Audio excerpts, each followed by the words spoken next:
All right. Guten Tag, AtlasCamp. So like Nick said, my name's Pete Fecto, and I'm the senior UX designer for the marketplace team. Today I'm going to be talking about design add-ons, and Matt Bond is going to owe me a rather expensive bottle of liquor. So who am I? I'm brand new to the team. I'm actually 2 months on the job, and I'm having a blast. Formerly, I was a front-end developer. I was working with ExxonMobil and Yahoo and HP before I landed at Atlassian. I'm also pretty good with the Rubik's Cube, but we're going to talk about that a little later. What the first 2 months have been like, I think this GIF will sum it up nicely. Yeah. It's been pretty intense. I think this talk is actually part of that intensity. I like this dog, though, because he's attacking that, and he's not just getting blasted by it. But anyway, today's talk, we're going to be going over design thinking. We're going to be shifting our perspective a little bit and looking at the context of problems instead of just the form. Then we're going to use a couple case studies to expand on that. I've also got some design tools that we're going to be going through. They're very easy. Anyone can be using them. They don't cost very much. We'll be talking about building personas. We've got user testing methods, and we're going to be building a design wall after that. It'll serve as a roadmap for our projects. And then finally, finally,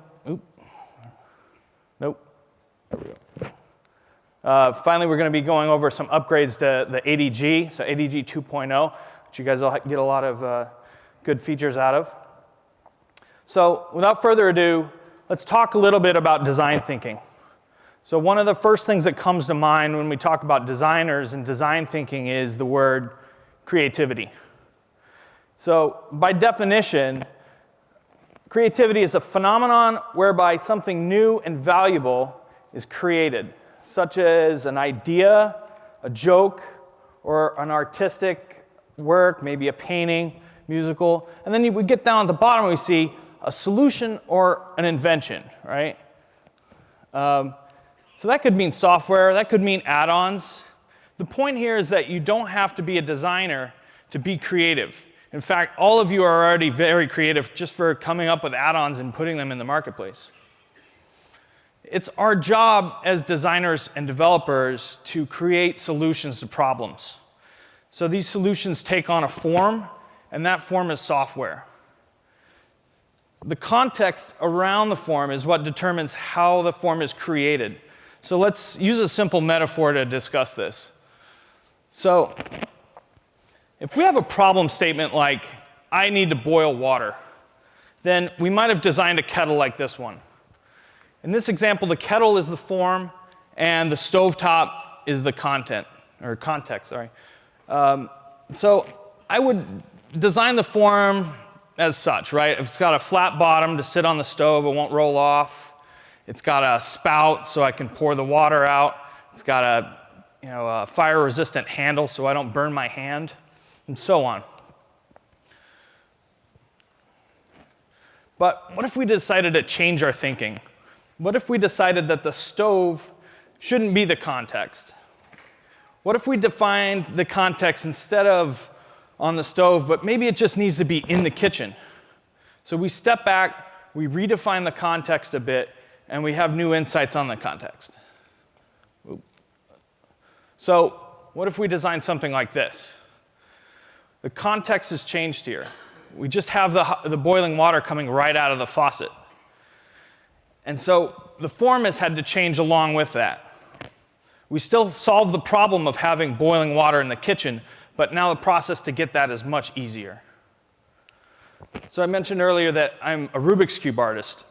And the story of how I came to be the artist of record for the company Rubik's Cube is actually a good case study for us. So this is a Rubik's Cube. We've all seen one of these. This is it in its natural state.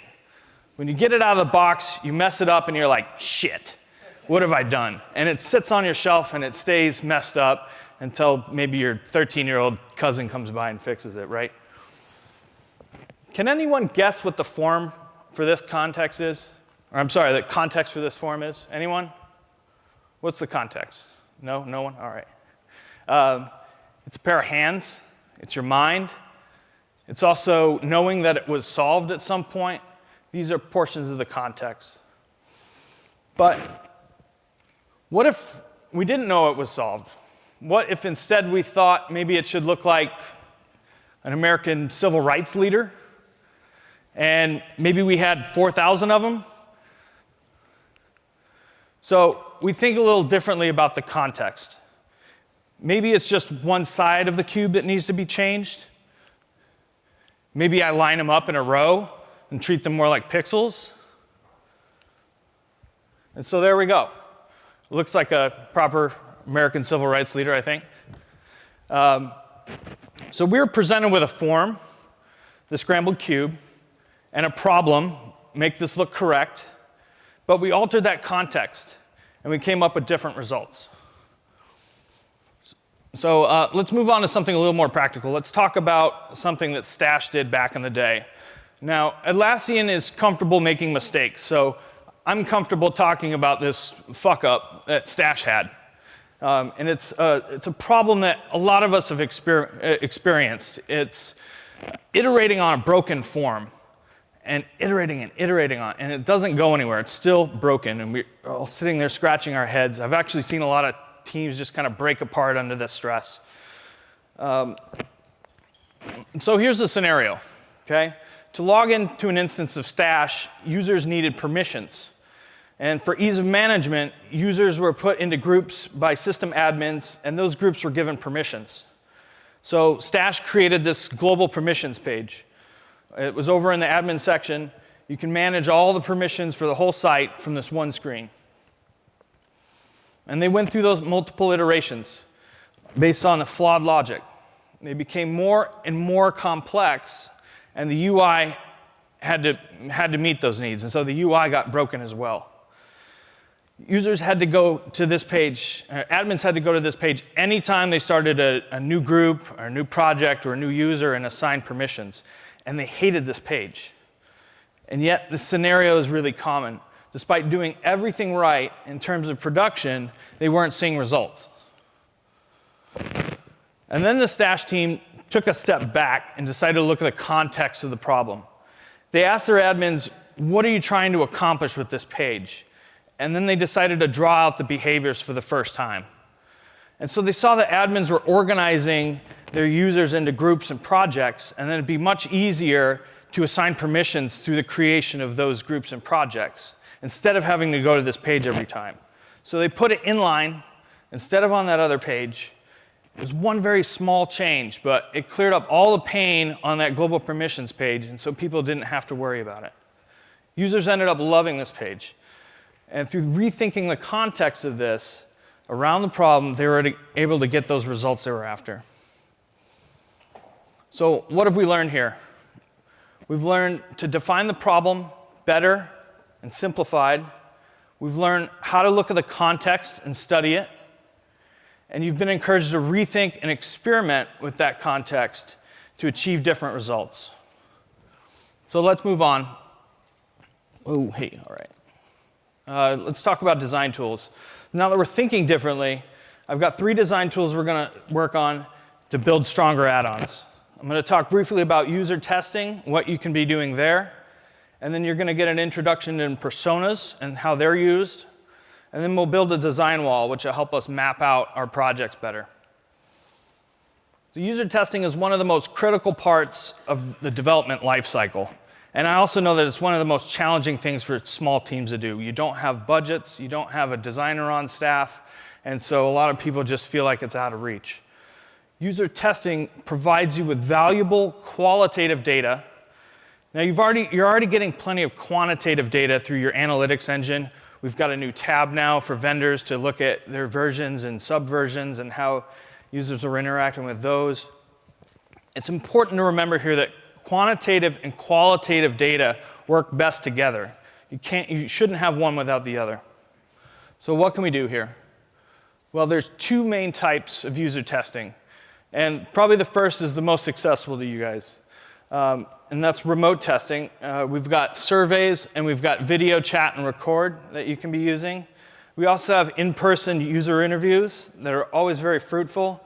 There's a number of things to do in person. So in prototype testing is also one of those. The easiest thing we can do, though, is surveys. So surveys, especially the Wufoo surveys, are stupid easy to do. You build one and you're done, right? It also gives you a few options for code generation, so you can embed these forms and surveys in social media or on your website. It's also got analytics, so you can go through and track those surveys over time. That's a really nice feature. Google Forms is also another option. It's nearly ubiquitous. It's still really easy to build forms there, but it is lacking some of the layout options that Wufoo and other stuff has. One of the greatest things about Google Forms is that it generates all those responses into its own Google spreadsheet.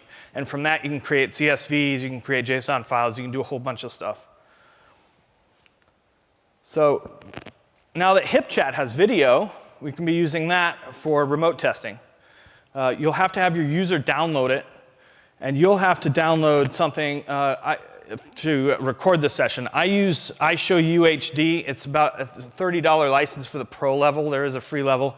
It's got a lot of input and output controls and recording audio. It's good for screencasts and all different stuff. So I suggest picking that up. There's also other products out there like it. What you do is you have your user share their screen as you've given them their test. You're going to give them a scenario to go through, and then you're going to let them stumble a bit. You don't want to hand feed them everything to do, because you want to see where they're having troubles. You want them to also explain out what they're feeling and what they're clicking on as they do that.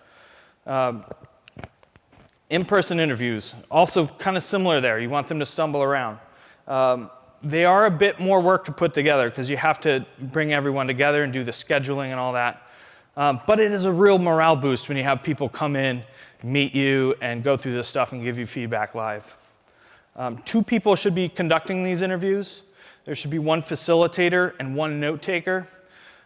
You should have your questions written out like a script. Another tip that I like to do is you actually have each question written out in 2 different ways. You've got one that's kind of long form. It gets them to answer it in a longer, more verbose way. These questions are for people who are maybe a little more quiet or not as comfortable.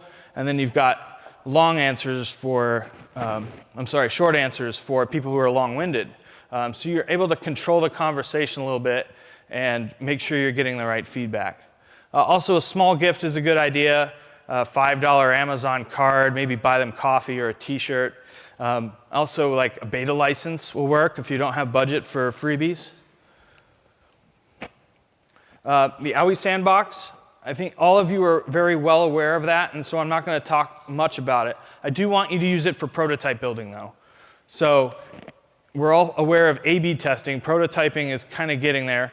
We're building out smaller chunks of functionality and testing that on users and seeing how they're doing. For me, the best part of using AUI for this is that when you're finished with the prototype, you're already halfway to complete as far as the front end goes. So you can hand that off, you can augment a little bit, hand it off to your dev team to build out. It takes a lot of the guesswork out of going from your work to the ADG work. So there's a common requirement with all of these types of user testing, and that's asking the right questions. So the first thing you want to do is make sure that you're asking the basic questions, your name, your email, your job title, that sort of stuff. And then you have questions that help shape the context of the problem. Remember what we talked about in the first section of the talk.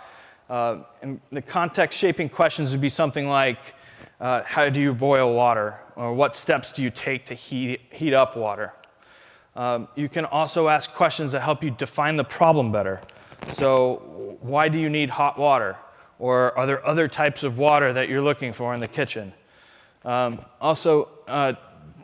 These are all time sensitive. We don't want to spend an inappropriate amount of time. If you got an in-person interview, you're shooting for maybe 40 minutes to an hour. For remote stuff, maybe shorter, maybe 15, 20 minutes, maybe 30 minutes. Don't ask questions that elicit super long answers. You don't want, this isn't an essay test, right? So the next tool I want to talk about are personas. Personas are a staple of the designer's toolbox. Personas are created to represent different user types that are interacting with your add-ons and our products. The personas we'll review here are based on 500 plus interviews, contextual inquiries, surveys, all sorts of work have gone into building them. Atlassian's done it for you, so you don't have to do this. We're also rebuilding it all the time, so it stays relevant. And we'll talk more a little bit. User personas are a big part of UX design and development. And it's easy to forget because many people don't understand who they are or how they're used. So we live in a world of ones and zeros, right? And it's easy to forget who we're building software for. It's a forest through the trees scenario. Personas are a constant reminder of who we're building for, and that's very important. Alana here is one of our personas. And just like a real-life person, she evolves. She changes in minor ways as we get more data from the user group that she represents. The personas are not assumptions. They're based on consumer habits, goals, and ways of working. You invite personas into your conversations every day. So you end up saying stuff like, Alana would never read that much text, or William would rather upload a CSV on this page. It's just more natural, it's faster, and it's just better practice than relying on analytics data or those scathing emails you sometimes get from users. No one likes those. All of the personas are available on ADG today, and will be there, and will continue to evolve. So I encourage you to visit design.atlassian.com and introduce yourself to them. They're important team members. They work for free, and so it's kind of silly to pass them up. So check them out.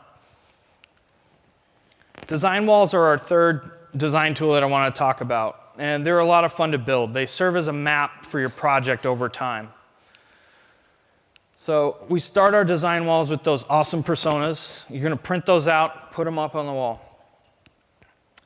We have those personas go through journeys, also called user flows, and those are pretty simple. It's just a progression of screens that a user goes through to accomplish a goal, as well as the decisions they make to get there. User quotes are also important. Those are the cool snippets that you get in emails, you get in reviews on your add-ons. Print those out, put them up there. They're a morale boost. That's good stuff. Also, internet memes are also very important. Have some fun and build those walls out to your own scope. So, but what's the point? Why do I bother building a design wall? Well, building a wall forces you to visualize the problem. And this is an important step because it allows you to see and think deeply about the whole project. And many times the solution is just found just through doing that exercise alone. Over the course of your project, you can also find answers and centralize yourself at this design wall. You can say, because you're going to forget about nuanced details about it, and so it'll all be living on the design wall. You create your wall, and you undoubtedly expose gaps in your flow. So it's better to expose these at the beginning of the project instead of mid-sprint or mid-project, where you have to kind of reshuffle things. And lastly, no one doubts a wall that's filled with Post-it notes and printouts. It makes you look good, and people are like, oh, okay, he must be busy. You build a design wall anytime you're working on a new add-on or a major feature for that add-on. So let's look into the tool bag. We've got user testing. We talked about surveys. We talked about remote chat and recording those sessions. We talked about in-person interviews. We talked about good questions to ask. We talked about the personas. We introduced ourselves to them and where they're at on ADG. And then we talked about building design walls. So our last topic today is going to be the ADG 2.0 upgrades. So we've got some great things in ADG now, and we've added to that since Summit. I wanted to show you what the team is working on for a July release. So we've got notifications. That's one of the first things we're putting in. And at the moment, AUI messages are used all over our products and for no real reason other than we don't have anything else to use. So we'll be providing styling through AUI, and then guidance on how to use them through the ADG. And something else we overuse AUI messages for is inline help. We're developing a help system by using the same orange color every time we need to place tips or other information the user is going to find helpful. We're able to use the same orange colors for borders and titles of these help tips, and they'll be used to point next steps in a user for the first time they interact. So finally, we've got some user onboarding represented in ADG and AUI, and that's going to be very important for everyone to use. All of these upgrades, again, they're going to be available in early July, I believe. And the usage guidelines are going to be on ADG at the same time. Here's another screen with some other features we're going to be rolling out with there. We've got error pages. We've paid attention to those. We've got 404s, 500s, all that stuff is going to be represented there. One of my favorites is the brand guidelines. This is something that a lot of you will get a lot of use out of. Brand guidelines, those are logos, they're colors, all the stuff you're looking for to kind of dictate how to make your add-ons look like Atlassian products. So for the wrap up here, design thinking. So design thinking taught us to define the problem in its simplest terms. We learned how to look at the context and study it, and then to rethink and experiment with that context to achieve different results. Our design tools, a number of useful, inexpensive user testing options for you guys. We met with our personas, painstakingly crafted out of a lot of data. Tons of hours went into those. And we built a design wall to serve as a roadmap for us. And then we talked about ADG 2.0. So I actually flew through this deck a little quick. I do have questions. We've got a microphone we can pass around. If anyone wants to ask a question, just raise your hand and we'll get you the microphone. There are no stupid questions, only stupid people. Come on. I'm kidding. All right, well, if you think of a question later on, you can email me at pfecto@atlassian.com. I've also got some open slots tomorrow for my office hours, so please come and find me and introduce yourself. I'm really excited to be here. Thank you.